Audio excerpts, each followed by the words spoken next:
I'll say to you, if you don't consume, you eventually create.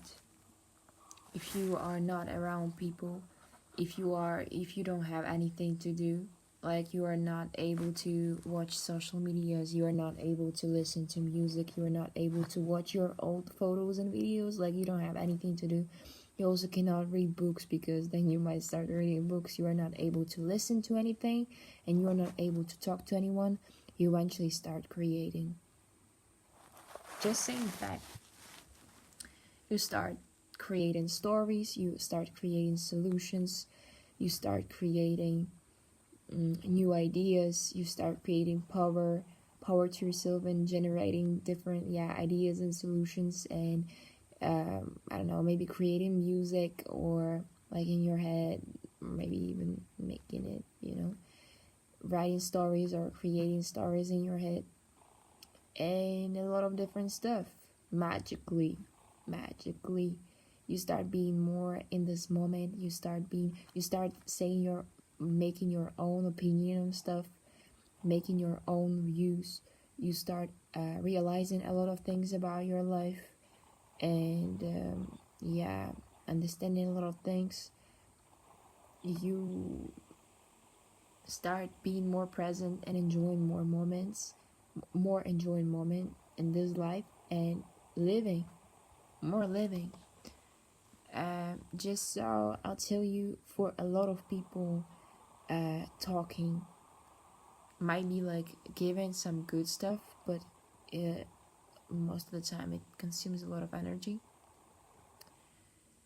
and you might be having a lot of energy, but can you imagine what is going to happen when you just remove it all? When you remove all the stuff, the things that can consume your energy. You just want to produce it, you want to share it with the world.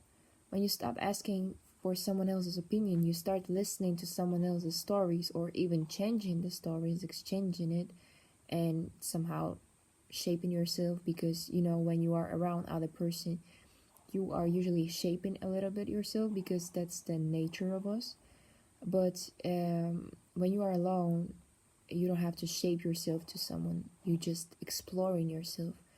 Of course, you can explore yourself while talking to the other people, but this is the true definition of truly exploring yourself, and exploring your everything, just what you are capable of. And another story that no one is going to see that, but that's always like that. No one is going to see that, even if they look at you, even if they watch what you're doing, because all of the people, they see things from their perspective, and they are just not able to reach that deep as you are. So it's not something that you have to look for someone else seeing you. It's not really matter. What truly matters is you seeing you. And a lot of the time, when you are consuming stuff and being around people and everything, most of the time you lose yourself. And this is what truly matters. It's not that you have to get all this other people around, but what truly matters is to get you. And when you don't have all this distractions, let's say like that,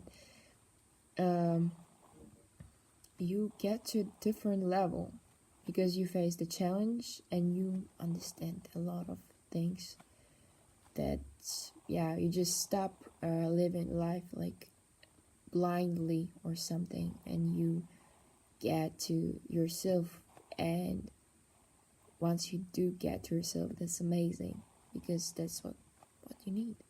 Get to yourself. So many people, they are trying to get to the others because they actually want to get to themselves. That's the truth. And of course you can try different detoxes. Detoxes, I don't like, it's normal state of being. It's not that this is a detox. What people are doing, constantly consuming stuff, it is not okay. It's not something that we should be calling normal. And things that we call in detox is just a normal state being. It's not something special. So it all comes to that, you can make it in different stages if you want. Like, if you can just remove digital stuff like from your life, and if you still really hard, like you feel that you need to get some information, or you feel like you're getting stupid a little bit or something, you can read books or something. But I'll tell to you, it's just it feels like, especially if you are also not going outside, like you are staying inside and you face it, of course it might be hard. But if you are, once you stay alone with yourself and in empty room, you start feeling bad, then you always felt bad, but you was just escaping it, you know. You always felt like that. So the earlier you face it, the better it is. So I'm not saying it's gonna be easy, but without facing it, you cannot solve it. And if you are not going outside, also the energies cannot be used also for walking or doing something. So eventually it just goes for creating stuff or saying stuff out loud. Huge amount of energy, huge amount of things. You have to pay attention to what takes energy and what not, what drains energy and what gives it.